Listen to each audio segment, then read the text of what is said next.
Good. Cool. Let's go to call to order. You might stand for the Pledge of Allegiance.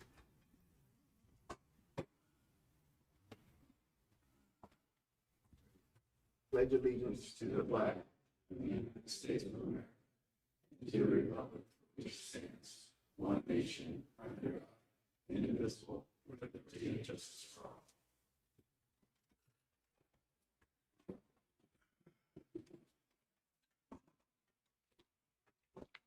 All right.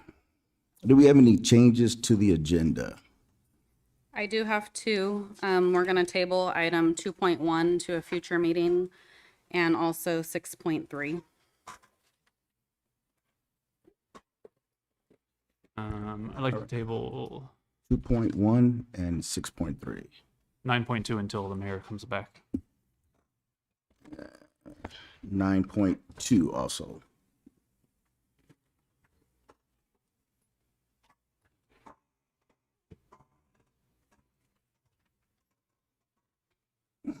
All right. So we get a, you got one?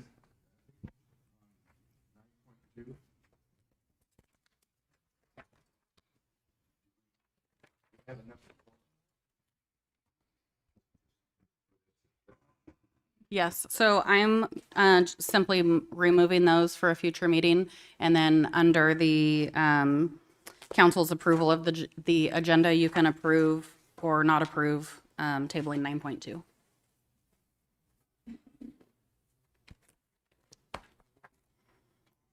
We're talking about litigation. I think we should wait till at least we have as many council members as possible.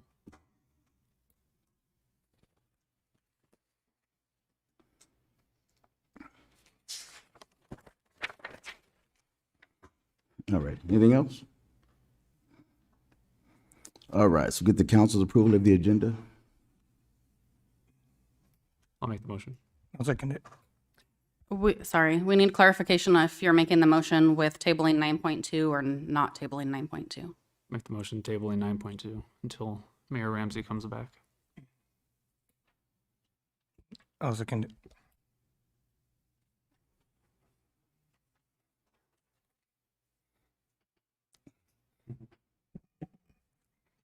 Councilman Atkinson, Aye. Councilman Ramirez, Aye. Councilman Horn, No.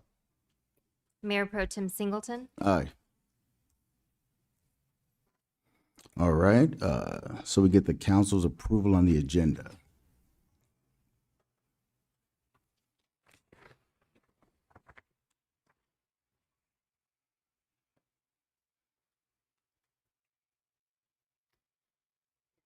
Trying to load it one more time.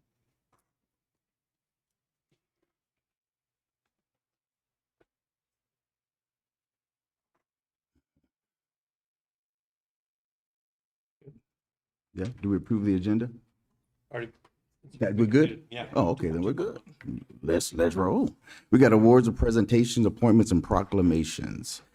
Number 1, active transportation overview and update on implementation. That one was pulled. Next one's Oh, 6. Yeah, that's a good eye right there. Let's go to 6.2, bird scooter presentation. all right. As Garrett's coming up, we were approached by Bird Scooter. If people aren't familiar, you're gonna get a little bit of a lesson on these scooters that are through town. But we were approached, and we've been talking with Bird and their representative Garrett, and he's gonna give a presentation tonight. Kind of about their implementation in smaller communities and some of the successes they've had, and kind of give an introduction to the council, and then see if there's any desire to potentially move forward with some type of implementation here in Coalinga. So Garrett. Good evening, Council, Coalinga community. My name is Garrett Gronowski. I'm a senior account executive at Bird Scooters. I've been with the company for 3.5 years. Bird pioneered this electric scooter micromobility space about 4 years ago. So I've been implementing micromobility and scooter programs for about as long as you could at the city and university level. I'm here to educate you, answer any questions, concerns, words of wisdom that you may have throughout this presentation. Not this council meeting, but in further ones, we do hope to seek approval of approving an MOU that will allow a small fleet, a micro fleet of bird scooters. That fleet would be about 50 scooters to be operational in the city of Coalinga as an alternative, sustainable form of transportation. What is Bird? Bird is a shared electric scooter micromobility. You would download the Bird app, and just if you're familiar with the Ubers and Lyfts of the world, when you do download the app and pull it up, you would see Coalinga as a city. That would be the operating zone. That is where these electric scooters would be able to be ridden. The available scooters would be diagnosed by the Bird icon, and that means that Bird would be available to rent and to ride. This is a series of short-term rentals. The average time being spent on a Bird scooters, 10 to 20 minutes. The average distance is about 0.8 to 2.5 miles long. Bird pioneered this space to eliminate unnecessary car trips. Our founder and CEO worked on the C-level of Uber and Lyft. He saw that 40% of these rides were under 3 miles and wanted to supplement an alternative transportation that was more sustainable to supplement those rides and obviously fulfill those. How it works is you download the Bird app, you go through a series of tutorials, really what are the rules, the regulations, the scooter etiquette that the city of Coalinga wants to see when operating a Bird scooter. Usually, you should look at these scooters as an extension of your bike program. They go where bikes go. We govern the speed of these scooters at 15 miles per hour because that's the average speed of a commuter on a bicycle as well. After you go through the series of tutorials, again, you would pull it up. Those Bird icons would be, that Bird would be available to rent and to ride. It is $1 to unlock and about 30 cents per minute after that. So it is a time-based meter. Again, a series of short-term rentals that they will organically move throughout the city. We are a dockless model, so no additional infrastructure would need to be implemented for us to run operations. Also, when we come to your community, there's no operational or financial burden on the city themselves. We, again, are seeking approval just to bring our operations here. This would be the physical scooter, the vehicle itself, with all the specs there. Of course, they are street legal with the brake, the lights, the reflectors, the bell. Again, they're governed at 15 miles per hour. When the Bird is locked, the tires are locked as well, so they are utterly useless. It is all proprietary technology as well. So we manufacture and engineer these Birds in-house. So when they are locked, it is about a 55-pound paperweight. So there's no real use unless you are utilizing and unlocking the scooter to use for your transportation needs. Transportation benefits, obviously there's no cost to the city, and we just want to supply an alternative transportation mode within the community. Really helping with that first and last mile transportation, but in these smaller to mid-sized markets, we've really been seeing helping with connectivity. So just getting the community back out into the community, helping that local spend, and then also a lot of leisure riding is happening in these smaller to mid-sized markets. This is what I kind of really want to focus on here, is how we've been able to localize operations and expand our reach and operate in a community such as Coalinga. We now would partner with a local entrepreneur. So this is someone who lives in Coalinga, who would really be the face of Bird scooters, running day-to-day operations on those Birds. Just kind of want to walk you through a day in the life of what this local entrepreneur, we call them our fleet manager, since they are managing the fleet of Bird scooters, would look like. That's really help paint the picture of a day in the life of a Bird scooter as well. So first things first, again, we'd be starting with about 50 scooters, so a micro fleet. These scooters are again, electric, so all charging and maintenance is done behind closed doors. So this entrepreneur will have a workshop, even with 50 scooters, a 2-car garage will get the job done. So overnight, the scooters will be collected, charged up overnight. We want to be a reliable source of transportation. Of course, that starts with getting 100% batteries so it can have as many rides as necessary. First things first, operations usually run about 6 a.m. to midnight. At 6 a.m., we're going to strategically place them into high demand areas. Of course, at our core, we are a data company. So the longer we run operations, the better we get at it because we see trends and where the data is telling us to place these scooters.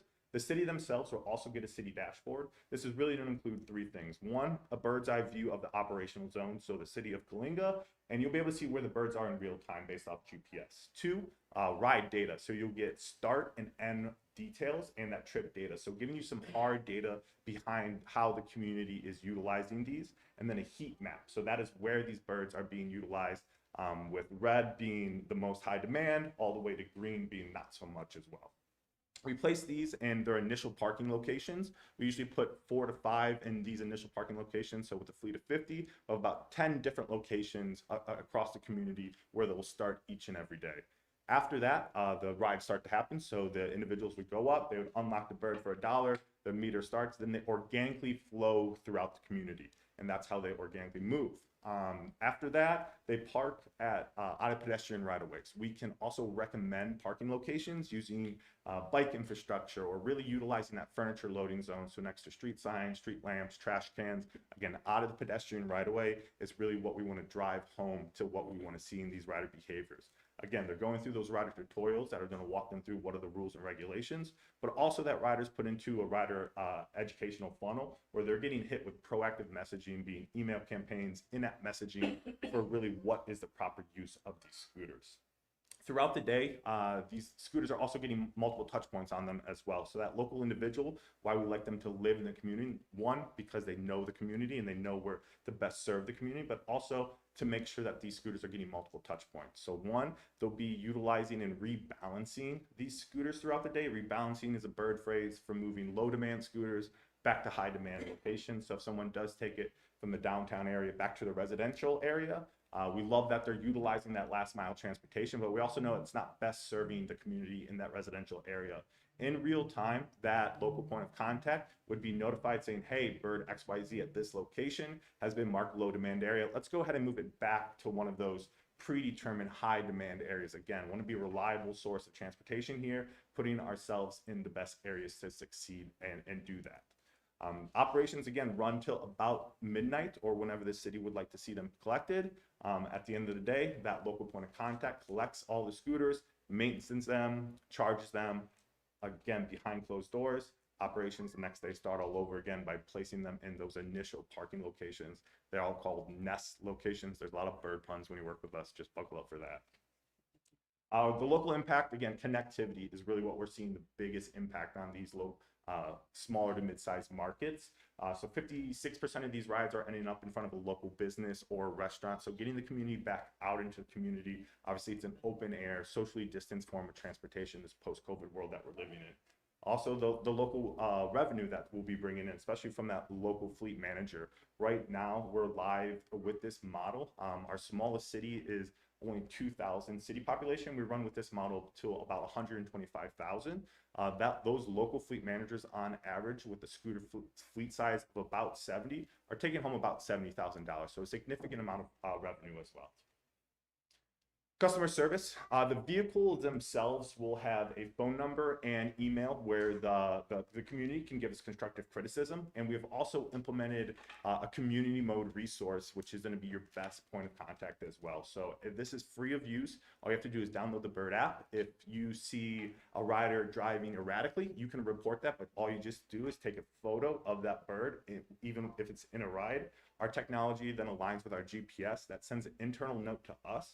We can then reach out to that rider for an educational touch point. We can assess fines, penalties, suspensions, even expel riders for multiple inappropriate behaviors. If you do see a bird that is parked inappropriately, again, take a photo of it. That is in real time sent to that local point of contact.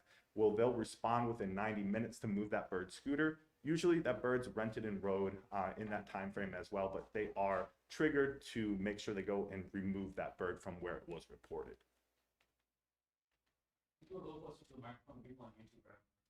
Oh, sorry about that. These are the recommended parking locations I was initially talking about. So again, shaping that rider behavior. Where do we want to see these rides end up? So we can incentivize riders to end in certain locations. So using your biking infrastructure, we love to park at bike racks. Again, an extension of your bike program, just with scooters as well. So if you want to only see birds end at parking locations where there's bike racks or out of the pedestrian right of way, we'll implement these preferred parking locations. And to incentivize the riders, we give discounts as well. So they would look like that preferred parking P, as you see, kind of like a parking garage. You click on that, you're gonna get an address, directions, and a photo of how the bird should look when they get there. All the rides to end your ride have to be verified with a photo. That kind of gives us the A-OK that, hey, you're out of the pedestrian right away, but also, again, gives us the chance to audit any end of rides if need be. We can give discounts up to 25 cents per ride for ending in these locations. Obviously, a two-way trip, that's 50 cents off. So that's 50% off of your unlock fee there. These are just some comparable cities that we've recently launched. We've now launched cities as small as 2,000 with this local fleet manager running operations, and we're really, really pleased with what utilization has been. And now I just want to open up for any questions, concerns, words of wisdom. Got any questions, council? How many do you anticipate coming into Kalinga?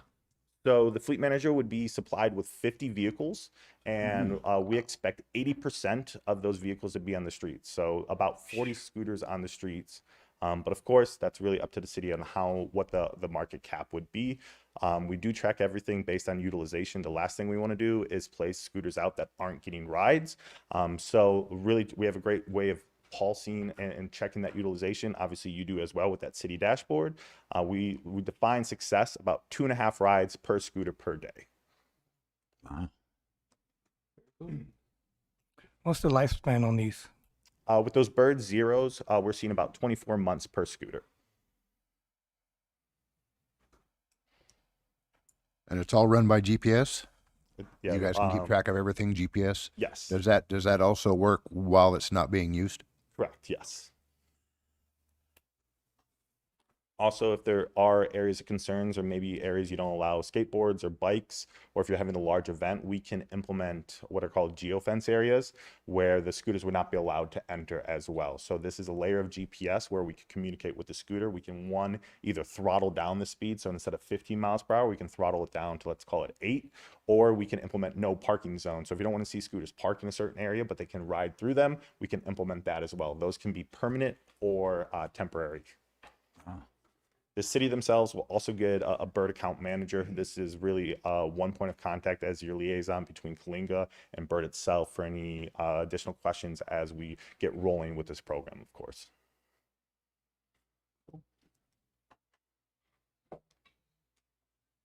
Cool. Thank you. Yeah. Any comments from the citizens? Good. All right. Thank you. Thank you very much. Cool. Thank you. Oh. Next item on the agenda is a presentation of the fiscal year 2019 to 2020 audit financial statement by the city auditor. Thank you. At this time, I'd like to introduce Ryan Jolly from our external auditors firm to go over the presentation of the 2019-20 audit. Okay. Thank you. Good evening, members of the City Council. Thank you for having me here tonight. Just want to go over a few highlights of the audit for the fiscal year ending June 30, 2020, and then I'll answer any questions you have. Just beyond the table of contents is the independent auditor's report. Once again, we issued an unqualified opinion, meaning we found the city's books and records to be in accordance with generally accepted accounting principles. This year, we also had a single audit, which means the city expended more than $750,000 of federal money. And so there's a paragraph that's referring to that in this opinion letter, and then an additional letter in the back of the audit that I'll get to in a minute. The first set of financial statements beginning on page 3 and 5 are kind of the overall full accrual statements for the whole city combined. This includes your capital assets and your long-term debt. gives a kind of high level picture of the city's assets and liabilities. This also includes your pension liability based on when you join CalPERS. They do an actuarial study which gives us an estimate of what the city's future pension obligation is to its employees. For this year, we're at $761,000 for liability. Then on page 5 is what we call a modified accrual basis set of financial statements. This is your balance sheet showing everything other than like capital assets and long-term debt. So more of a short-term position of the city, not looking at your, like I said, capital assets and long-term debt. On page 7, I just wanted to show that the general fund, the main operating of the fund, had a net increase in fund balance of $2.8 million. So overall, a healthy increase in the general fund for the fiscal year. The other funds are operating as intended. You'll see 2 other what we call major funds presented there next to the general fund. The other non-major funds are in the back of the financials. All of those are operating as intended. But on page 9 is our enterprise funds. This is your water, sewer, natural gas, and sanitation. And these are based on user charges and are designed to be self-sufficient based on those charges. If you look at page 10, you'll notice that overall they all had a net decrease in net position for the year. For most of the funds, that's primarily due to depreciation, which is a non-cash item, but it's just something to pay attention to as time goes on, these assets become depreciated and their useful life becomes shorter and shorter. So you'll have to replace them at some point, and that's what the depreciation is there to kind of help you gauge that. But you'll notice that the water fund, even with adding back depreciation, still had an overall loss of about $200,000. So I know the study does different rate studies and considers rate increases at different times based on operations, but overall the water fund had a little bit of a net decrease in net position even with adding back depreciation. Following that is the footnotes to the financial statements. This gives a lot more detailed explanation of all those different type of asset and liability accounts and what comprises them. I won't spend too much time reviewing those, but lots of information there explaining what makes up each of those account balances. I will look at looking at the pension liability. If you jump to page 44, this gives a little bit, when they do the study, they come up with a discount rate to determine what a good estimate of your liability is. And you can see there, they're using a current discount rate of 7.15%. And depending on whether that goes up 1% or down 1%, you can see it, there's a pretty significant change in what that liability or potentially even an asset would look like if it were a 1% increase, if it went to 8.15%. So a lot of variables. This isn't a set in stone amount, but they do their best job looking at future earnings using the discount rate and also life expectancy, healthcare trends, different things like that to come up with their best estimate of your liability.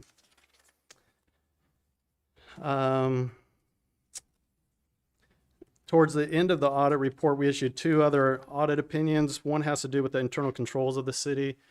This is where we're looking at proper segregation of duties, primarily making sure that no one employee is controlling one significant transaction class from start to finish. And so we had no findings, no significant deficiencies or material weaknesses regarding internal controls. The next letter has to do with what I mentioned, the single audit. This is where we look at those grant funds that were expended, making sure they were expended in compliance with the grant, and there were no exceptions to any of those, to any of the grant expenditures for the fiscal year. Lastly, we issue a management report. This is our communication with the city council, letting you know that we didn't have any difficulties completing the audit, that we didn't identify any uncorrected misstatements. We didn't have any disagreements with management. just some general representations. But overall, it was a clean audit. And we just want to thank the staff for their good job of helping us get this done. This now makes us pretty much current. We're going to turn around and do the 21 audit pretty soon. So we've kind of been playing catch up to get the last 2 years done. But now I feel like we're in a good position to get 2021 done before the end of the year, and you'll be current again on your audits. So that's all I have. If you have any questions, I can address those now. Do you have any questions from the council? Great, thank you. Thank you. Great job. Thank you. Thank you.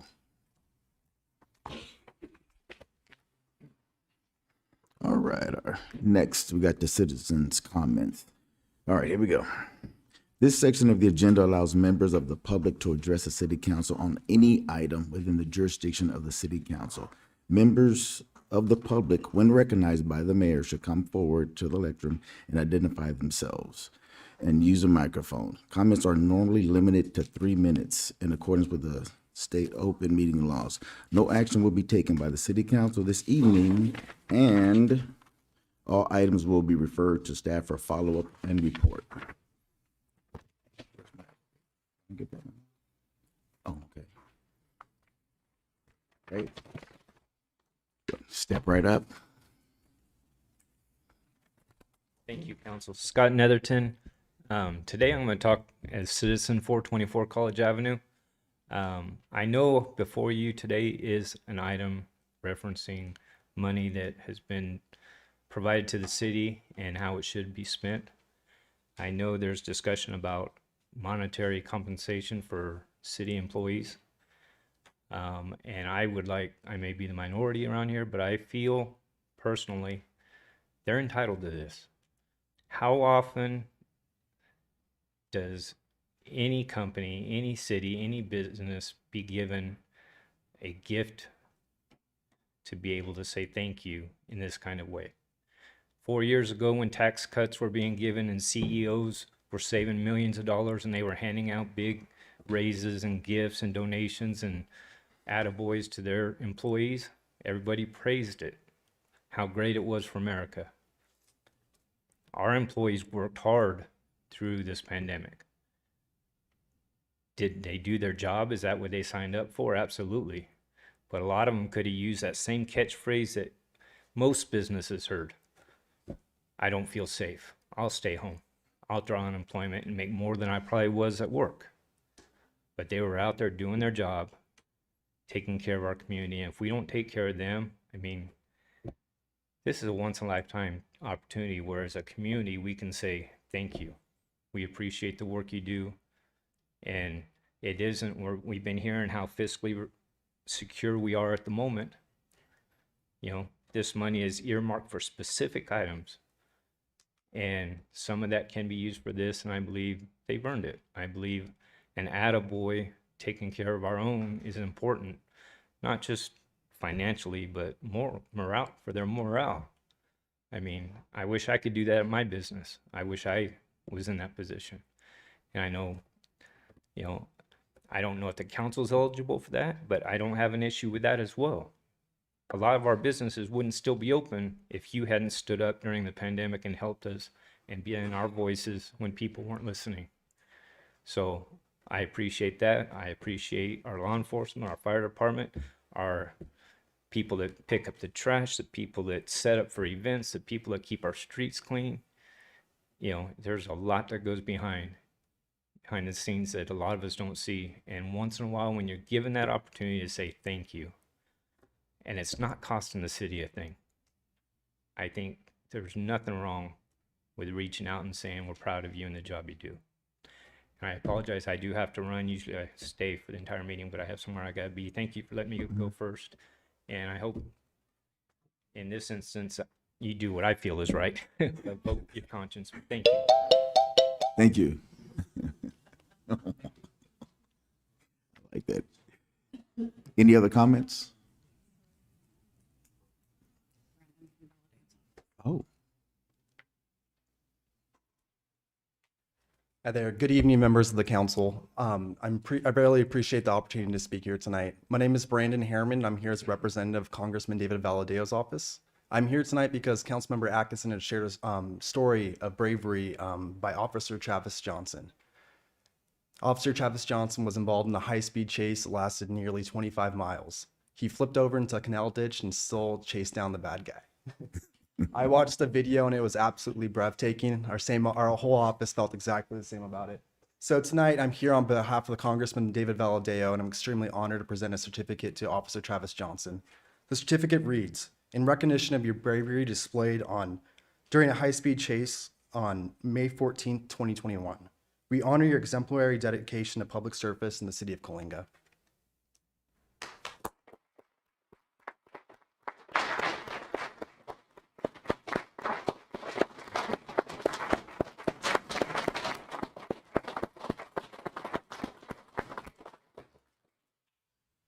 Thank you.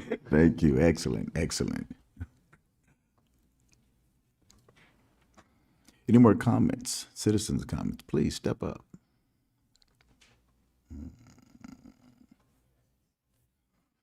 Come on down.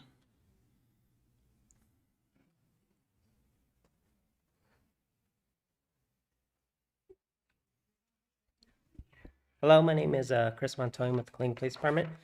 Our dispatcher, Christy Ramsey, she can't be here right now because she's working dispatch, but she has a letter she wanted me to read to everybody regarding ARPA and what she's gone through. Good evening to all. My name is Christy Ramsey, a police technician from Coalinga Police Department. I'm unable to physically be here today, but I am compelled to still have my voice be heard.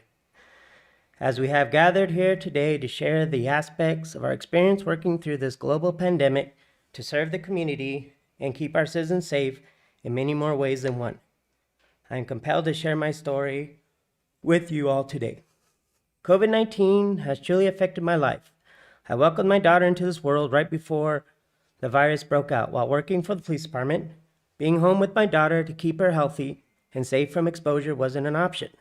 Staffing levels were one of the many preventions from being able to ensure my daughter's health could be protected. Relief packages or virus exposure preventions were never created nor offered.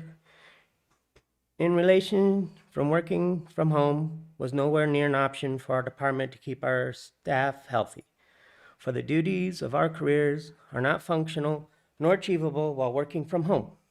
My husband and I had to continue taking our daughter to daycare so young and so vulnerable to all illnesses in order to ensure our family continued to have food on the table and a roof over their head. I sacrificed my family's health to ensure our city and citizens had both emergency and non-emergency response to drop off at a hat. Although our lobby has partial separation from the public, there was still contact with officers who fully and physically expose themselves to the virus every day to help people in need. All while every preventative measures were practiced day in, day out. Unfortunately, nothing fully prevented some of the police department staff from contacting COVID. I myself being one of the affected in December of 2020. When diagnosed with COVID-19 in December, so many thoughts as well as guilt flooded my mind. My daughter and husband's health are now crucially jeopardized by me. Will I suffer and die the way many have, leaving my family behind? I have now jeopardized the health and safety of my coworkers. Without discussion, personal medical history, I will share the fact that my immune system is already weakened prior to COVID-19, creating fear that this virus would cause more negative long-term effects on my body or even hospitalization. I endured so much fear and anxiety of the unknown. I lost sleep physically from not being able to breathe or be comfortable enough to rest and heal my body, as well as mentally for feeling guilt I may have exposed my fellow officers and dispatchers who have loved ones at home who could be affected. I suffer a never-ending sinus headache and continuous burning sensation throughout my nasal cavity, causing severe discomfort for 2 weeks. I lost my sense of smell and taste completely, leading me to biting into raw garlic cloves, begging that I could taste something. I couldn't hold my 1-year-old daughter, who cried and screamed for me at the baby gate, barricading her from coming too close to me. The desperation in her eyes was haunting. She just wanted to be comforted by me, to be provided the love, affection, and security she deserves, only to be quickly scooped up by a father and taken upstairs to keep her safe from me and my illness. Her mother, the one who should be her safe haven, was now someone she had to have hidden from her. I am grateful that COVID-19 has not severely affected me the way it has for others. I understand that my duty is to answer the cries for help and get help on the way to those in need. Working from home will never be an option. Consecutively exposing ourselves to the unknown and going home to our families will always be a risk we will have to face. Thank you. Thank you. Thank you.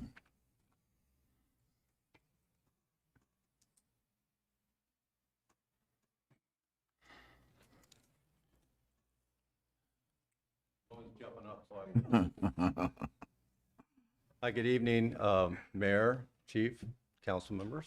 Mario, how are you? I'm Roger Wilson. I'm the one of the legal representatives for the POA, Police Officers Association, and so I'm biased. Everybody knows I am. The gentleman that spoke first this evening, though, kind of actually summed everything up.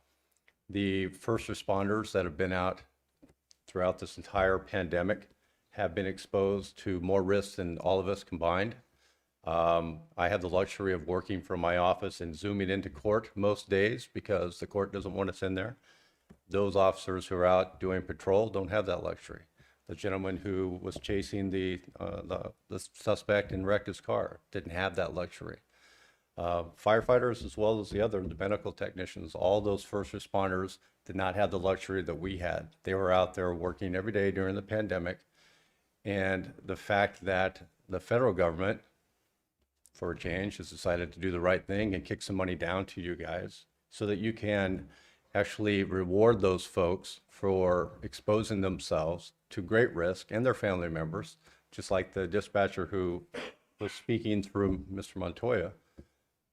They are out there risking their families' lives as well. And for you to be in the position to actually use some federal money to reward those folks and to say thank you, it's a great privilege. And I think it's one that you should take seriously and reward them as much as possible. I represent several cities and counties up and down basically the Central Valley. Most, if not all, have rewarded their first responders and said thank you. Some more than others, but still they've all done it because they know that it's the right thing to do. These officers and dispatchers that work throughout this crisis should be recognized, and I hope you do that. Thank you. Thank you.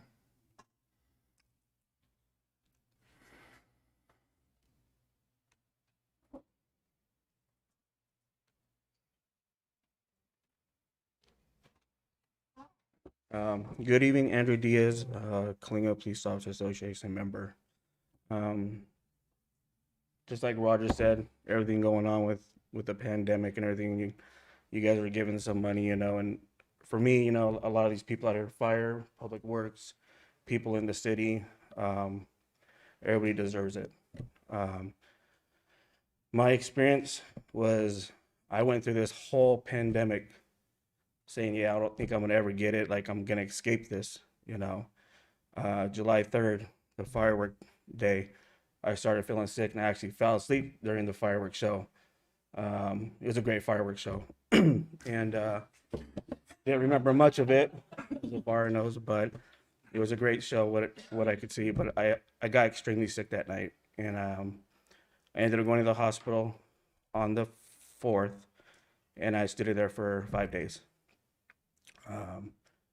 I was out the first 2 days. I felt like there was like this elephant on my chest. I couldn't breathe. It was awful, and I know some of the members out here, people who had COVID, I'm sure they felt the same way. We didn't know if we were going to live. We didn't know what was going to happen, but we know that we have a job to do, to come out every day and help this community, and we have no problem doing that. We will do it. I'm waiting to come back. I can't wait to come back. I've been off for almost 2 months now, so I just gotta get a little bit better, and I'll be back. But they deserve it. They deserve the money. They're out there working, and I know you guys are supportive of your employees here. And I know that this community that I've worked for, this is my second community, but this is the community that really supports their police officers and firefighters and everybody here, public works, everybody. So, I just kind of want to give my little spill, just do the right thing for the employees. Don't turn your back on them. and because we haven't turned our back on this community. Thank you. Thank you. Thank you.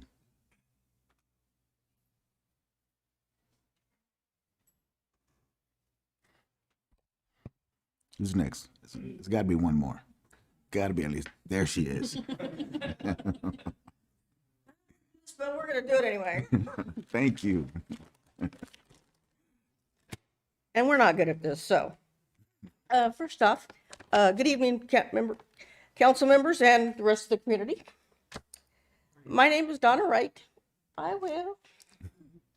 The question is, do the employees deserve the bonus that's offered? Yes, we do. If it wasn't for the city employees, fire, public works, sewer, water plant, whoever, PD, nobody to turn your services on or off, nobody to come when you had a water leak, gas leak, your sewer line needed to be unplugged. Public Works was out taking care of all of that. Not only that, but they mowed the parks, they trimmed the trees. True, that's not a big deal, but at least it kept town looking nice and semi-normal and moving right along, hopefully. The fire department showed up, car wreck, house fire, medical emergency, police department showed up. If they hadn't been there, we'd have been a whole lot worse shape than we are right now. But we're not really in that bad a shape. If it hadn't been for the finance, we worked in an office. Most of the time we were understaffed to practice social distancing. We weren't there. Your payments didn't get posted. Instead of getting a bill every month, God knows when you would have got one or how big it would have been. Vendors wouldn't have been paid. Therefore, probably Mid-Valley would have probably quit picking up your trash, and that wouldn't be good at all. And stop to think about it. If it wasn't for the water plant, we wouldn't have water to bathe, shower, clean, or do anything else with, so it would sort of like be a moot point. And really, yes, it's supposed to be 12 grand. It'll be taxed. We're not getting all of that. And like they said, there are other cities that are getting more, they're getting less. But we all did show up. We put in 110% or more. There were a lot of times that we don't want to be here. We don't feel like it. It's too much. We worked 2 or 3 days a week and we're expected to get 40 hours worth of work done in that time. I have a deadline. I do the billing. I have to get that down at a certain time.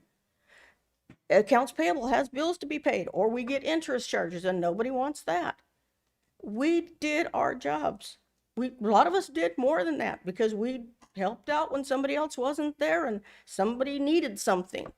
But if it wasn't for the city working, the city of Kalinga, if it wasn't for the employees, the city would be in a whole lot worse shape than it is now. And like I said, we're not in that bad a shape. So, and yes, I do think that the city employees do deserve the bonus that has been offered. Thank you for your time. Thank you. Thank you.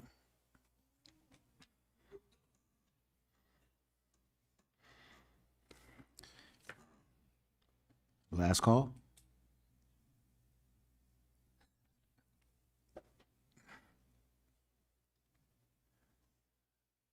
I'll keep it fairly brief, just that as officers and the firefighters as well, we couldn't zoom into our calls. We had to go. We had no choice if we were arresting somebody just because they're positive for COVID, whether we did something with them or not. We had to take action. We had to transport them, spending an hour and 15 minutes in the car with them, taking them to the county jail. We had to do these things. We would do them anyway, like Sergeant Diaz said. That's how we roll. But we may have signed on for this in a way. We signed off for walking into dark alleys, running towards the shooting instead of away from it. But we didn't sign on for a pandemic. We didn't sign on for putting our families at risk. My wife is a severe asthmatic, and at any time, I could have wound up bringing it home to her, could have killed her easily. You know, we all know about the deaths that have happened all over the place. She is at risk. And so I did everything I could to mitigate that, but I was still running the potential of getting exposed every day, as most of these others were as well. in whatever function they served within the city. So, you know, the legislators sent this money. Part of it was intended for us. Like Donna said, some get more, some get less, different cities. But I think that the proposal is very fair, and I hope that you'll approve it. Thank you. Right, thank you, thank you.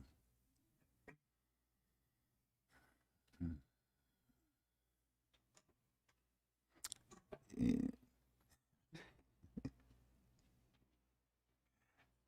Hello everyone, my name's Jennifer Cervantes. I'm a part of the POA. I just want to explain what how COVID has affected me. It affected. I was pregnant during this pandemic, and I still worked. I still dispatched from our station. I came in contact with some officers, and like I said, how they explain, the officers are the ones that are facing this COVID directly, and there's stuff that we could do, like gloves and masks and stuff, but still a lot of our officers still got COVID. A lot of dispatchers came in contact with that officers that got it, but I feel like the stress of being pregnant and of my fellow dispatchers catching that COVID and stuff like that, I feel like Public Works, all their city workers, I feel like we deserve it. I mean, sorry, I lost my train of thought. But I feel like with the money that was given to us, I feel like it's earned.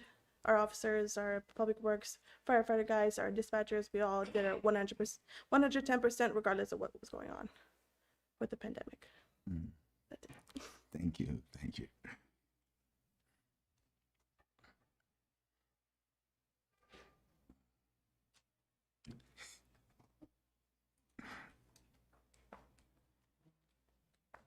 My name is Kate Silverstein. I'm not the city worker, the employee, or anything, but I've worked in this city. I've lived in this city.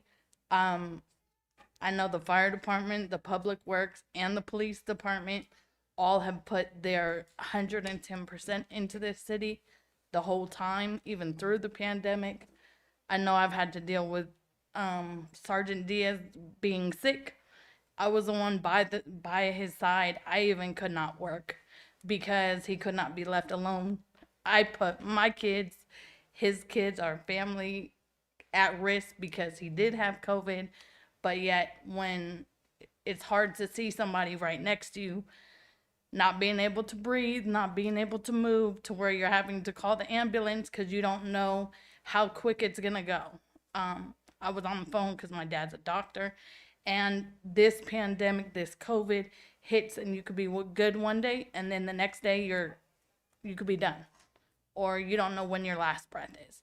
And all these people, everybody who's worked through this at the city, in the city, has put their whole life and their family's life on the line, and made this city this, safe, and being right there for everybody who lives in this city. So they deserve what they need, this grant or the money that they need to get. Thank you very much, thank you.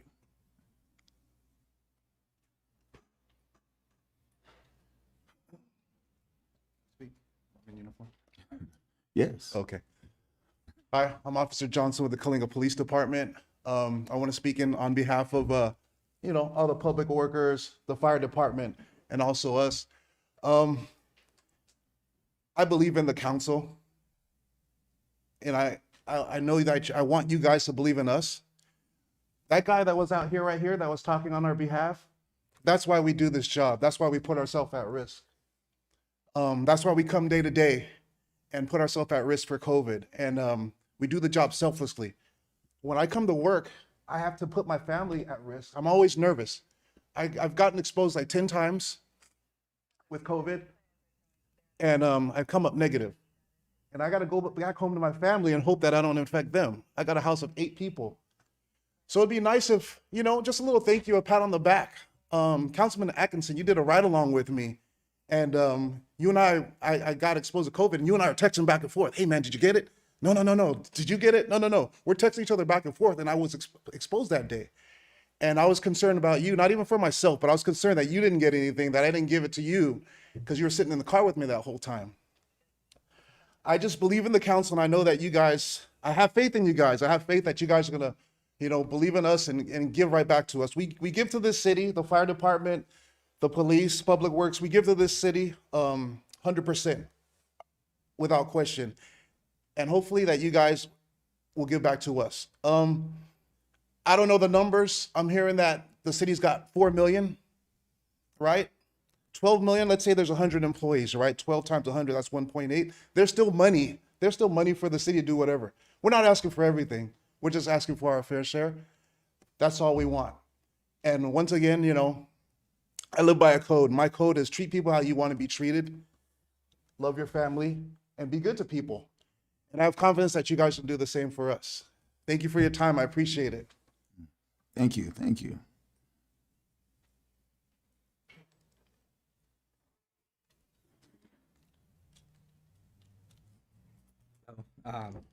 Officer David Cano. Not much for public speaking. I know, even though that's my job, but get a little nervous when I come over here. How Johnson said, we get exposed multiple times every time we come to work. Me and myself, I got COVID. I gave it to my family. I couldn't come to work for 2 weeks. Even though I try to protect myself and do as much as possible, cleaning my car, spraying it with Lysol, I still got it. And my fear was my kids, especially my 6-year-old at the time.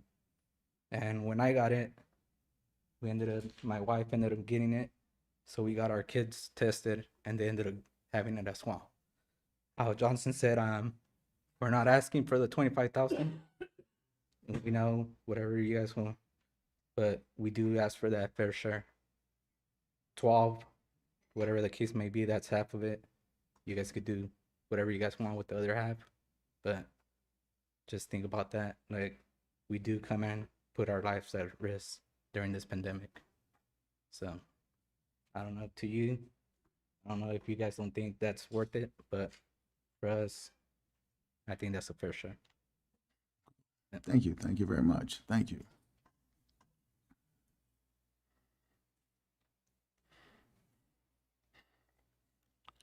Anyone else? This is what it's about. The public addressing us. Simple. I mean, I love it. I love it. But if we have no further comments, we'll move on to number 4, which is public hearing, which you see none. Number 5, the consent calendar. We have 11 items on the consent calendar. Is there any item that you would like to see pulled?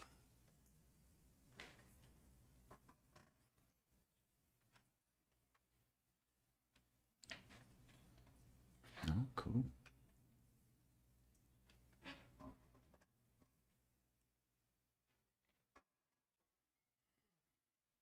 What you got, Manny? Nothing? Right, looking good? Horn? You good? Oh. Nothing pulled. Can I get a motion? We got a motion to approve the agenda or the consent calendar.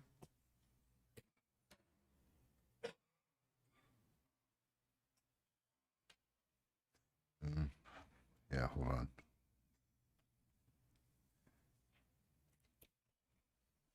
Yeah, I'll make a motion to approve the consent calendar. Your second. Second. Roll call. Councilman Atkinson, Aye. Councilman Horn, Aye. Councilman Ramirez, Aye. Mayor Pro Tem Singleton. I also vote aye. Number 6. All right. Ordinance presentation, discussion, and potential action items. Number 1. Discuss the direction and potential action regarding the current water emergency proclamation and possible action by the City Council to address existing drought charges, water days, penalties, and possibly of purchasing wholesale water. Oh, there he is. Mayor Pro Tem and Council, we're here tonight as this is a continuing item probably throughout this drought. But staff wanted to give you an update on kind of where we're at on the current water situation in the city, some of the efforts that staff has engaged in with the United States Bureau of Reclamation, as well as some other water providers in the valley on possibilities of water purchases in case of shortage. Currently, we've still seen somewhat minimal conservation levels as of July. We are going through basically the July billing cycles reads in terms of looking at what our numbers look like for July. So we're very preliminary in terms of what we're seeing in July, but the overall picture shows that we're still seeing a relatively low conservation effort in the entire, based on water produced from the plant, based on what's sold. One of the main items for tonight is to at least address the recommendation from staff to prorate the drought charge for July's billing cycle, considering the delay in the notices and the letters that went out to the residents. And so we do have that recommendation to prorate that by 50% for the month of July. Basically, I provided some information in the staff report that kind of provides a background on how the drought charge came to, how it's established, and how that rate structure looks for the particular drought charge. Some background in terms of what's happened since the last meeting. Council did authorize staff to move forward with submitting a revised schedule to the United States Bureau of Reclamation. We have been in constant contact with them probably 3 or 4 times since the last meeting. Unfortunately, they have not given us any kind of results or no-go on the updated schedule and water request. And so we still are awaiting that from the Bureau. We have reached out to 2 different entities regarding additional water availability, which is Westlands Water District, and then also the San Joaquin River Exchange Contractors Water Authority. We have talked to both of them at length, and unfortunately, the situation is very grim in terms of the water situation in the state, and there is no water availability right now at this time. And it does not look like into the near future that we're going to see that. At this point in time, as I mentioned, that's kind of the update we have in terms of where we're at with the water conservation efforts. The drought charge is in effect for billing cycles July, August, and September. And those are going to be kind of calculated. If the council chooses to reduce that drought charge by 50%, we'll calculate that drought charge that reduction into the overall accounting when we prepare the bills in the coming weeks. With that, I hope I didn't miss anything, but I'll take any questions the council may have at this time. I understand Avenal gets the same water we do, or basically from the same contractor. Yes, Avenal and Huron are federal contractors. What steps have they taken to deal with this? My understanding is that they've made advisements and recommendations to the community to conserve. So they have not given them a triple or quadruple new water rate. They have not instituted a drought charge. They kept their drought charges. They didn't institute drought charge. Also, originally they had a ton of water cut from them as well. What has happened to them? Any idea? As far as I know, their request for water was similar to 2020. Similar to what we basically did in the last the August 15th letter, or the August 5th letter that we sent to the Bureau. So originally the Bureau cut water, but did they put in a request to the Bureau to give them more water? Was that request sustained or denied? Or as far as I know, the letter accepting their schedule, their letter was accepted for the schedule that they submitted. Okay. Did you have something to say? I was just going to say we've submitted an updated letter as well, but we haven't heard back from them. Yes, with that the was request for additional water. Yeah, which reflects roughly 10% less than what our 2020 allocation was. And comparatively, this time last year to this time this year, this time right now in July compared to July of 2020, what's the usage been in Coalinga?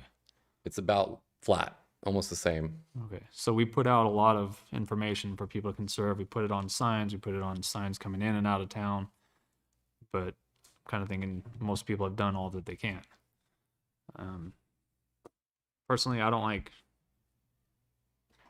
penalize citizens for something like this. It's not even their fault. It seems like the state government's pushing it off to the cities to do their job that they haven't done for years and years and years.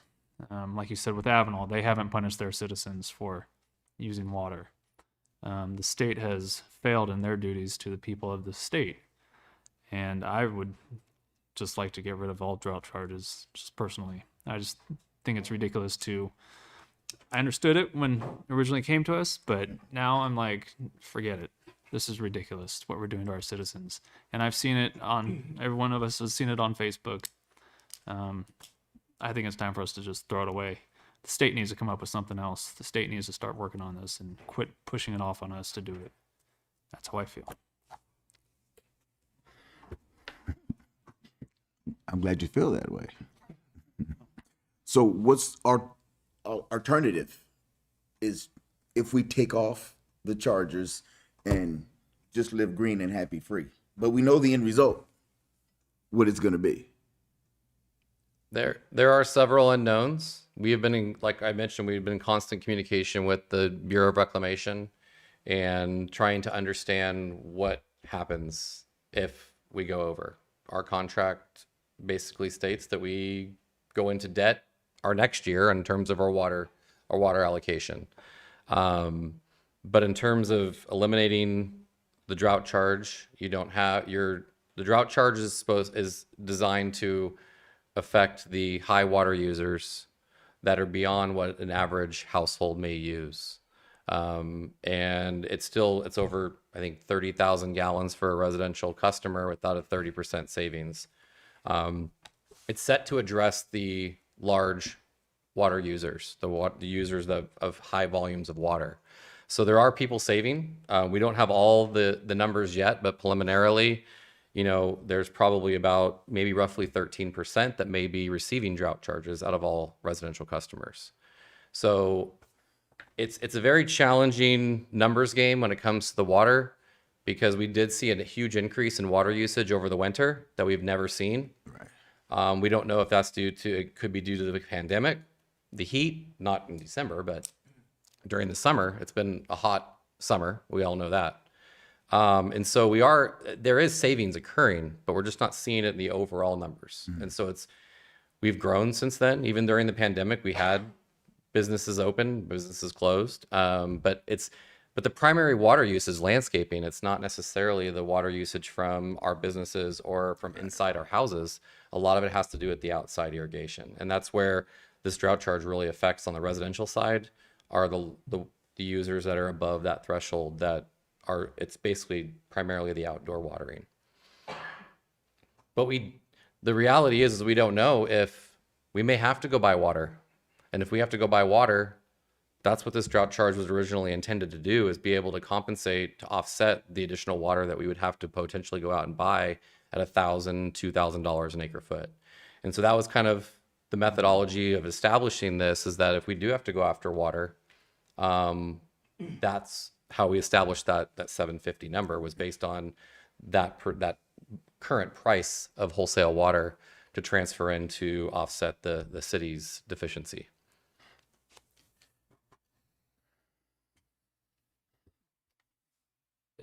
I've seen the bills and they just don't seem to be uniform. You have one person who has a bill who says they have to use under this amount of water. Then you have another person who says they have to use under this amount of water. Why isn't it uniform across the whole thing? Because the whole drought charge was basically for residential was 30% reduction of historical 2020 use. So everyone's baseline use was different because it's based on 2020 usage. And there's so many variables that affect that too. Because the bottom line, if we don't do something, we don't know what the end result will be. So do we want to be stuck at an end result where we're trying to purchase water and don't have the money to purchase the water? Because we don't know what's going to happen if we continue to use just like we have water. You know what I mean? So it's that situation. So I can say when we had a telephone conversation with USBR, they stated that we have a water allocation of a certain amount of water. And if we reach that limit and we continue to draw, there is a possibility that we are taking someone else's water. So it's not that you're going to turn on your faucet and there's not going to be water there. It's just we're going to be taking someone else's water. And so whoever we're taking from is going to expect us, best case scenario, to pay for it at fair market value. Worst case scenario, they're going to sue us for whatever they were intending to use the water for that died because we took it from them. And so that is a possibility. And if we don't have the drought charges and we have to purchase wholesale water, the likely solution is going to be to raise the water rates for everyone. And so rather than penalizing the high water users, you're penalizing the entire community.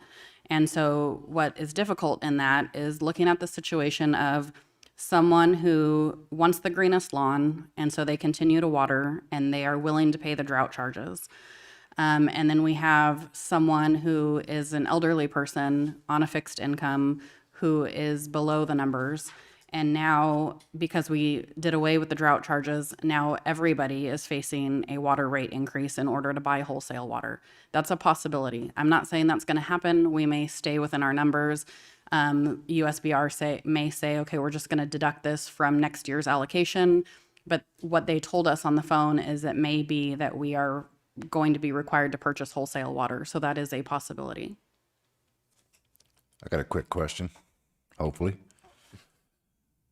Within the last few years, I'd say 10, 15 years, we used to have an excess amount that we used to sell down south.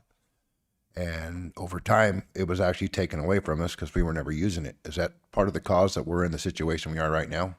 What For do the you city? mean, not down south? The water. Are you it our was- excess allocation? Yeah, our excess was sold to another area. As a supplemental. Not necessarily, because our water allocation annually doesn't carry over. So if we only use 4,000 of our 10,000 acre foot, say this year, we don't carry over any water. So the water has to be used. That's why in the last few wet years that we had, we would utilize the water that we had in the community, and we would sell wholesale water to Pleasant Valley Irrigation District and Harris Farms, or Harris Ranch, or the feedlot, sorry, at wholesale cost to increase our allocation, because when times like this occur, we're hit by the numbers they give us is based on historical use on unconstrained years. And typically when we get our 10,000 acre foot contract, we get our full allocation. Those are considered unconstrained years. And so we're able to show, hey, we use 10,000 acre foot. So it really affects the ability. If we didn't sell that excess water every year, one, it affects the enterprise funds, and it results in higher rates because we're not selling that and making up for it. But also it comes down to, it increases our historical use. So when they say 50% of historical, it's not based on what we use just in town. So and nothing goes down south. So do we Everything's still have sold the and 10,000? transferred. What? Do we still have the 10,000 even though No, we're that's only the using thing, 4? is that there's a water shortage policy in our contract. So when there's years like this, they can cut our allocation. We have a 10,000 acre, we have an in perpetuity 10,000 acre foot contract with the Bureau. So in a year that we've got all plentiful water, which doesn't happen very often nowadays, we're able to utilize that water in town, and then we can sell off the remaining allocation wholesale. Now, do we pay for this beforehand or after? It's pay as because if we're getting the 10,000 and we're actually knocked down, if we've already paid for it, do we get it back? We don't Or pay. do We don't pay for it. We Yeah. pay as you go. So basically, Okay. we provide a schedule of delivery to the Bureau every year, and then there's reads on the meter. Especially the Westlands reads it. They recognize how much water is coming through the plant, and then we report those to the Bureau. We report those, and so some pay ahead, but it's all trued up. Okay. So it's not like we paid for it years in advance, and then we're in the rears. So but we're made whole every year.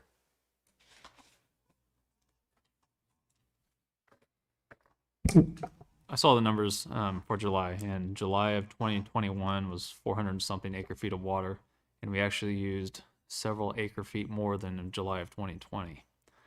So we're not saving water. So we're still going down the same road, whether or not we have these drought charges or not, right? I mean, we're still headed that direction, right? So why are we kind penalizing people now when there's no change. In fact, we're using more water. Also, if the percentage, I believe, was 13% of Coalinga is getting a drought charge, that's not going to pay for 100% of wholesale water for the city of Coalinga. Charging people 13% of Coalinga to drought charge. Mary? Some of this was brought on because of the businesses being closed, correct? So they weren't using their utilities, but the people at home still were. Now that everything's back open, they're using it both places. Is that why the cost or the Well, actual and see, use that, is that's still the up? thing is there's several factors. I mean, you have there we're showing an increase in water consumption. Yes, 2020, a lot of businesses were closed or they were not seeing clientele, so you saw limited amounts. They were still keeping their, I mean, most likely they were still keeping their lawns green or their landscaping alive during that time last year. But I think it's a balance, and we're still, I mean, it's still hard to see until you see the individual numbers, but even though you may not see a decrease, there are people conserving. We can see that, but there are people that are using more water too. So I think it's a balance. And as soon as we get some more indication on kind of where that's happening, if large water users are higher water users are using more water, that can wipe out all the savings that our residential customers are saving because it's such a high volume of water. So 30%, you know, for a residential customer compared to a large customer that's using even more water and not saving anything could wipe out all that savings that multiple customers are saving. So it's really hard to see where that's happening. And I think we're going to start seeing that more as the data comes in and we look at the drought charges, because that's where it's going to show, you know, some customers are going to pay a lot more in a drought charge. Some may pay $5, some may pay $1,000. I don't know. But it's hard to see that until we actually look at until we can really see the data as to what's offsetting based on what our large water customers are using. You got a question from Mrs. Jones back here. Mary Jones. My question is that fees that are charged by the city have gone through the public utilities, whatever it's called, right? No. No? Prop 218. They're not required to go through the public. Because it's an emergency, because it's... No, we don't go through the Public Utilities Commission for water rates. It's a Prop 218. Oh, okay, hearing. good, then I'm wrong. I have nothing to say. My lawn is brown. I take a shower once a month, and I drink nothing but beer now. So we're good, doing my part.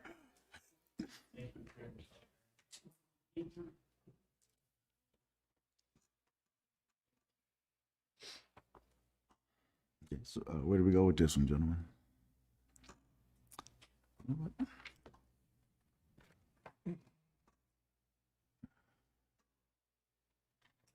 So I see you guys you're making suggestions for potential actions on actually fining on top of No, so the charge? we developed the staff report and the item to allow the council to have a larger conversation about water conservation efforts. If there's other things that the council wants to amend or change, it gives you guys the flexibility. Ultimately, our request tonight is just basically we wanted to make sure we bring back, because the drought charges are going to be instituted prior to the next meeting, that we want to make sure that we acknowledge and request that we get authorization to at least reduce those drought charges for July by 50%.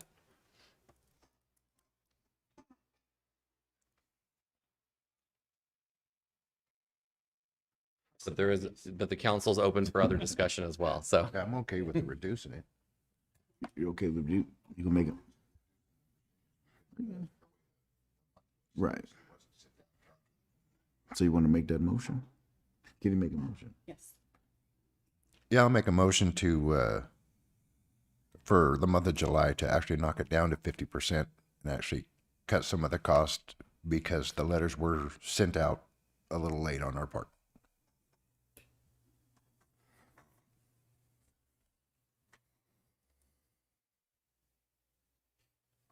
Second. What? No, you got a Need a second. second. Second to pass it. Needs to cut, right? Reduce it to 50% for that month when the letters went out late. Can you bring it back to the table? Yeah, I mean, you want to bring it back? So, if you want to table it, it would be the preference. If you think that you want to cut it 50%, those bills are going to be sent out. So that would need to be done at this meeting. Otherwise, they're going to appear on the bill with the full 100% charge. Yeah, I'll second it.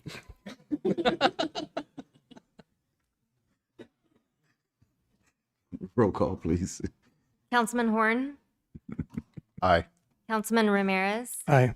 Councilman Atkinson, No, only because I don't think we should have the charge at all. Still love you guys though. Mayor Pro Tem Singleton. Aye.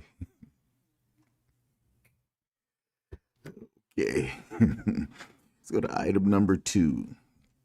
Discussion, direction, and potential action of the League of California Cities 2021 Annual Conference Resolutions. Ms. Trejo. So this doesn't happen very often where Shannon gets agenda items, so I'm going to let her do this one for you. Yes. Thank you. Actually, it's really just to get your guys' consensus on how the voting delegate will vote at the League of California Cities annual business meeting. So there are 2 resolutions, and I don't know if you guys have been able to review them or not, but one of them is for the sales tax and how that gets allocated to, I guess, point of sale, if I'm reading it correctly. Making sure that cities get their fair share when items are like purchased out of state or online. Purchases. And the other one is regarding the railroad and I believe their responsibility of keeping them clean and homeless encampments cleared. Is this for the railroad or the high-speed rail? It says railroad lines.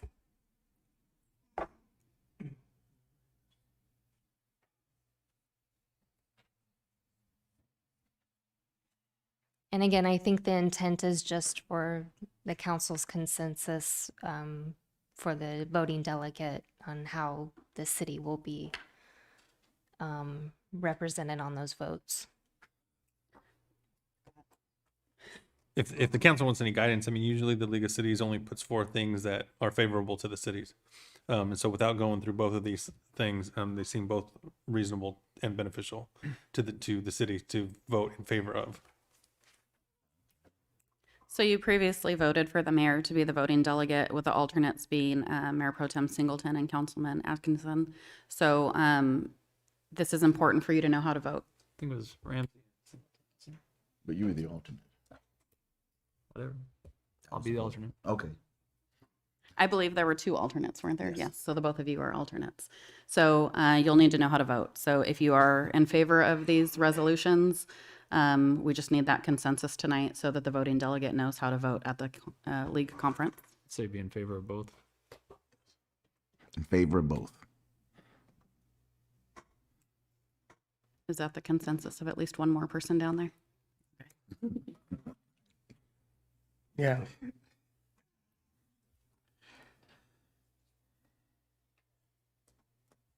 Okay, item number 4.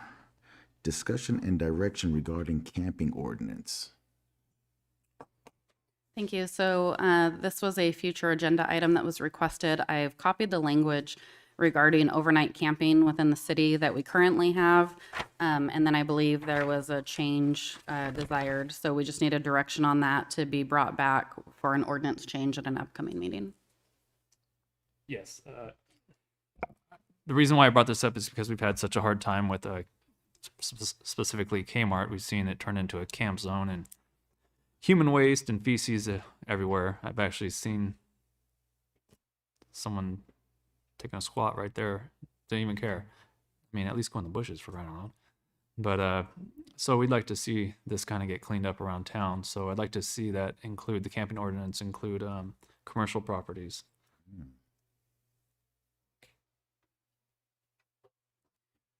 So we just need consensus of the council that you're okay with that. We'll bring it back on a future agenda with the actual language to change the ordinance.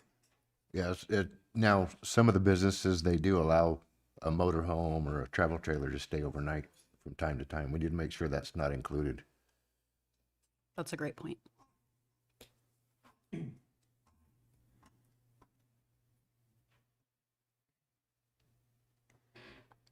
good?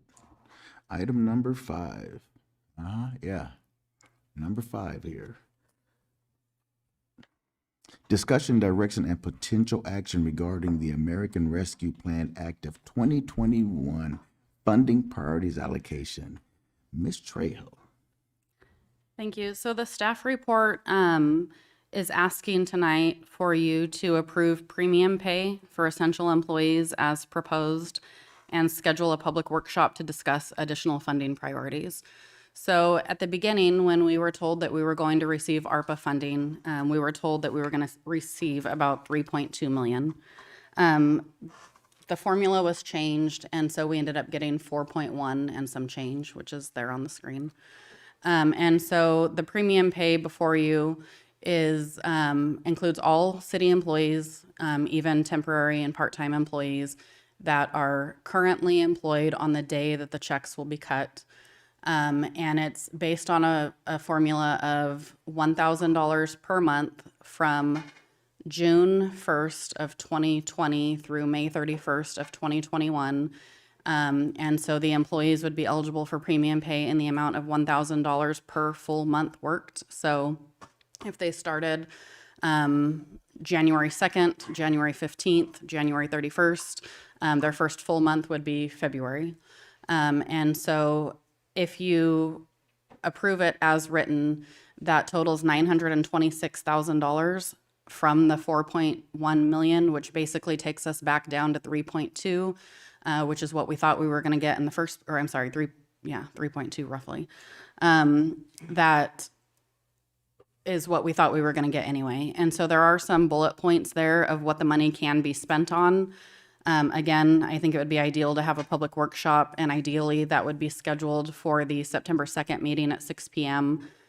We may have a few other items on the agenda as well, but it would primarily be a workshop to hear from the public of what they would like those funds spent on.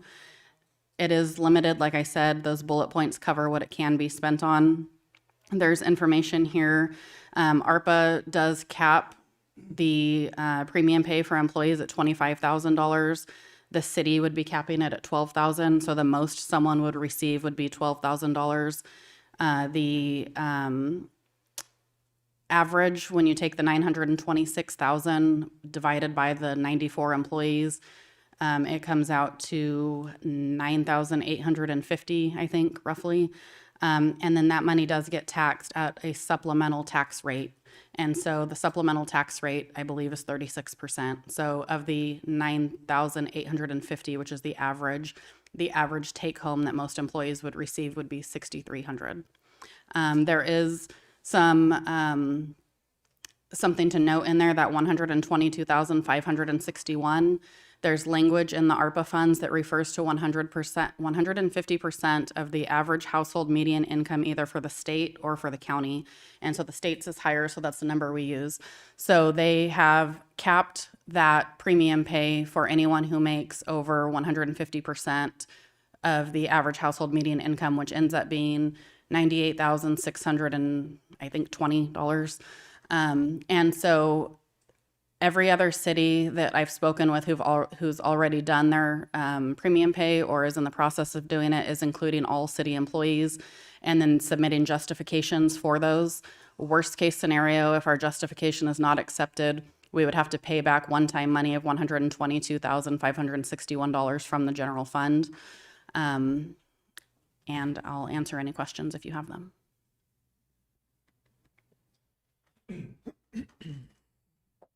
What was the number at the beginning? 3 point what? 3.2 is what we initially thought we were getting. So we ended up getting more, right? So we ended up getting 4.1. And that 926 is already, that's the divided of all the employees, right? Yeah, so the premium pay for all employees totals $926,000, which would leave you with roughly 3.2 million for any of the items listed in those bullet points that I would hope we can have a public workshop to discuss. Just to make it clear, that's every city employee except for the Except five for of us, elected correct? officials, correct? Unless you want to be a city employee. Just joking. So we're talking about expenditure of about $1 million. Let's just call it $1 million. I think it's important there's a lot of things that go into this, but I think it is important also that we have the mayor here before we vote on such a thing. Percentage wise, if we take this number, that's about 10% of our city budget. And I'd like to get the mayor's input on this as well. That's a lot of money to just spend without having the full council present.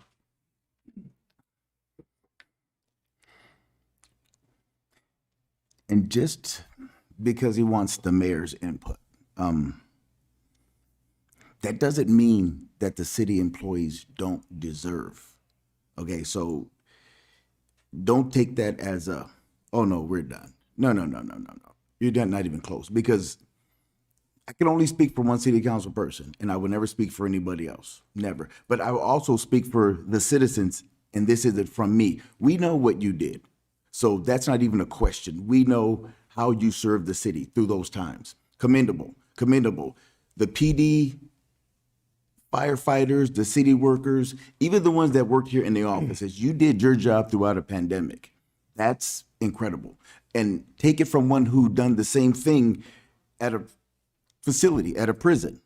I get it. We still had to go to work. You can't shut a prison down. It just is not going to happen. It's not going to happen. So we have to do the same thing. So we're in the same boat. I understand what you're saying, 110%. And there's no way that I can say, nah, you guys ain't got that coming. And I get it. What Adam's saying is he would like for the mayor to be here to address it, whatever his input is. I don't have a problem with that, but just don't think that you're done, please, because we haven't even voted on it. We haven't even said yay, nay, or nothing like that. So don't take what he's saying as an act of, nah, not gonna happen. He just wants to have the mayor input on it. Right. I'll be clear. I'm in favor of a bonus. I don't know exactly what that number is, but I am in favor of a bonus. Like I said, when we're talking about $1 million that are coming to the people of Kalinga, we represent all the people of Kalinga, all 18,000. They at least deserve to have all the representatives here before we expend $1 million. So that's what I think. It's better for the people to have it that way. And I think we should table it until 2 weeks. That's just my opinion. If you guys want to overrule me, overrule me. I think you guys done a great job. I think anytime, I wouldn't be here if it wasn't for police and fire. I know that is a fact because I have seizures. I have a brain tumor. If it wasn't for them, I wouldn't be here. I know other agencies in other cities didn't give a crap about me getting sick. They sent me home. Police and fire here didn't. They did as much as they could and everything. If I had a problem at my residence with the water leak or anything, Public Works was there. If I call Marissa, hey, something's going on with the sprinkler, they're there. There's no questions asked. I myself, I appreciate it. I think we were going to get 3-point-something million and then all of a sudden 4 million. I think for me, I think we should. I think we should do it tonight and then discuss the rest of the money in a different meeting. I, for myself, don't believe that you guys just put out your guys' life and your family, as you guys just mentioned up there, should wait another day or another hour or whatever it is for you guys to get what you guys deserve. That's just my opinion. And I think we should vote tonight on it, get it off the table, and then vote for the rest of the money of what's gonna go on. I believe whatever you guys do, and include, Eli on it. Plain and simple. I'm just saying. But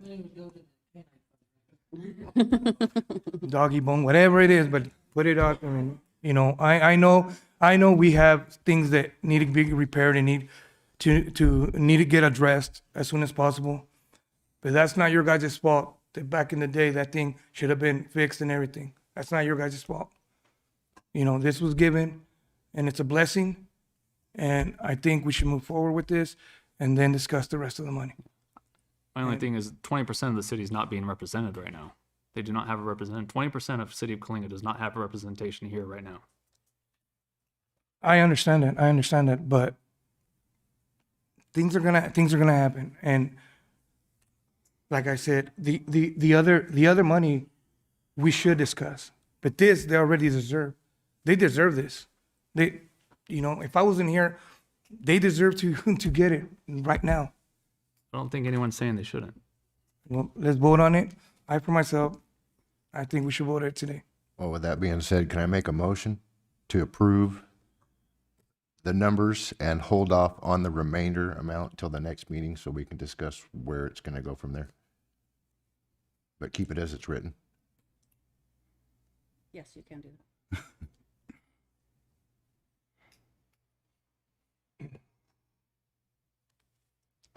Oh, where we at? So you do made it- did you think we make- should go move forward today? Oh, yeah, that was just nobody's second. Yeah. Yeah, I make a motion to move forward. No. Oh, you already motioned? I second it. Wait. Councilman Horn, Aye. Talk about it. Councilman Ramirez, Aye. Councilman Atkinson, We didn't even get to talk about it. So I'm voting abstaining, I guess. Mayor Pro Tem Singleton, Nothing into the numbers. We're only talking about whether or not we're going to move it over to the next meeting or not. Mayor Pro Tem. On this one, I'm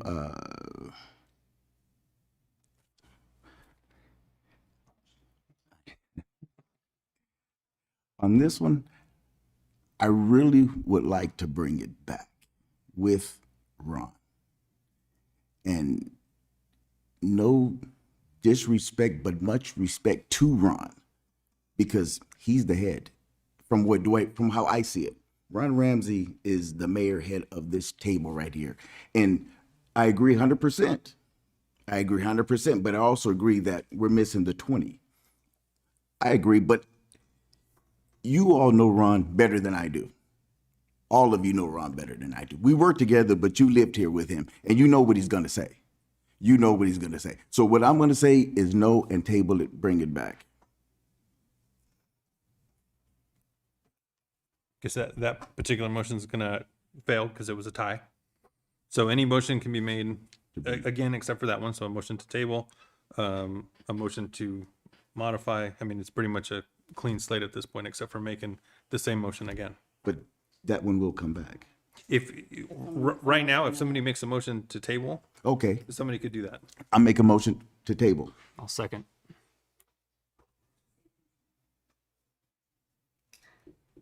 Mayor Pro Tem Singleton, Aye. Councilman Atkinson, Aye. Councilman Horn, No. Councilman Ramirez. Nay. So unless there's another motion that's going to succeed, then the item is just going to die, and somebody will need to. If somebody from the council wants to bring it back, they need to add it as a future agenda item. We'll let it die and I'll bring it back as a future agenda item. There can be another motion made if somebody has a motion to make.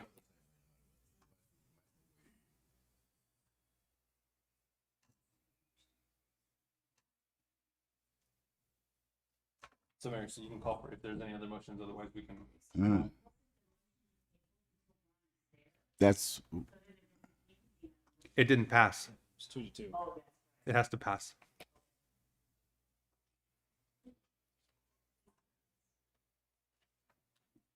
so is there another motion to be made?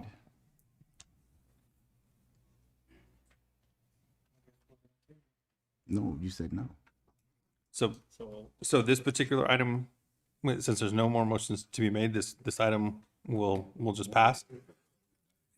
Yes, if a council member wants to bring it up on item number 8 for future agenda items and instruct council or instruct staff to bring it back in the next meeting, we can do that.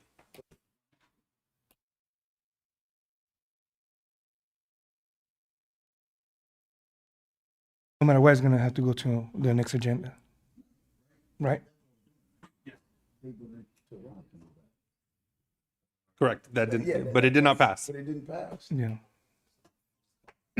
What he's getting at is we were wanting to just do it right now instead of waiting.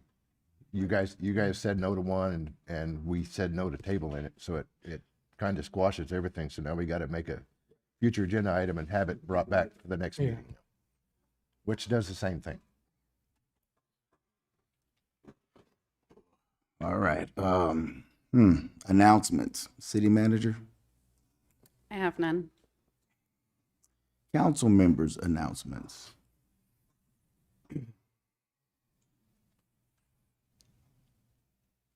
None. Actually, I got one. When is the rest of the poll gonna get done? Any chance? We're hoping this fall, like probably this winter. Yeah, design's just about complete. We'll be going out to bid probably this fall. Okay. I can get some more. I can get updated information if you guys want. All right. Yeah. What about the sidewalk at Chevron on Elm and Polk? It hasn't been fixed yet. It's raised about 4 to 5 inches. On Elm. That's on Elm. Yeah, on the it's corner, it's been budgeted. Task orders are approved. We've got a few priority projects ahead of that, and then we'll start design on that project there. That'll be basically in front of, actually that's just in front of the fire department. So in front of Chevron on Elm. On Polk. It's facing AutoZone on Polk, but it's at the corner of Elm and Polk, about 30-40 feet behind the stoplight on the sidewalk. Sure about that. I'll have to look at that. All I can tell you right now is wheelchairs can't make it over that. That's probably going to be it'd be a subsequent project if that's the case, because the Polk Street's just about done. So anything on Polk is complete.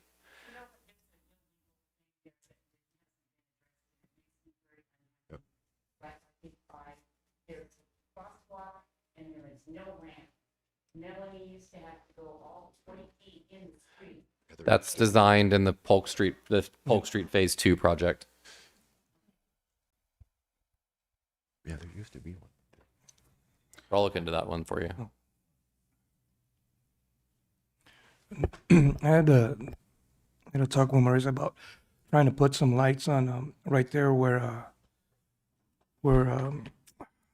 Taco Bell. Some crossing lights. Yeah, I have that. I got the future agenda items, so that'll be brought back. Okay. I think at the next meeting. But if we're going to be try to do just a workshop and then just consent items, it may be the second meeting in September that we'll bring that back for you. All right. Thank you. All right, that's all for me. All right. Mayor's announcements. None. He has no announcements. He has one announcement. I don't know if he wanted to announce, but Ron's doing well. His wife is doing well. It's a blessing. It's a blessing. And we thank him for that, and hopefully he'll be with us next city council meeting, though. Future agenda items, yes. What item was that? 6.5. 6.5. Bring it back, same wording. Don't change a thing. Everything the same. Any other future agenda items, gentlemen? Is there anything that the city could do with the park and rec, with the grass getting all yellow or something like that? Water it. Like dying. So I had a conversation with their interim director, and they are choosing to water less. Well, I know Keck Park gets plenty of water. Olson Park is still recuperating from all the footwork that people were walking back and forth through the park during Derby.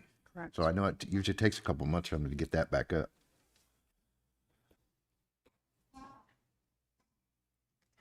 All right. No other future agenda items.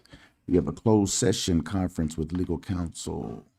Existing litigation, government code section 54956.9, City of Kalinga, the ICMA Retirement Corp. And FSCC case 16 CG 00082. Closed session, meeting is adjourned.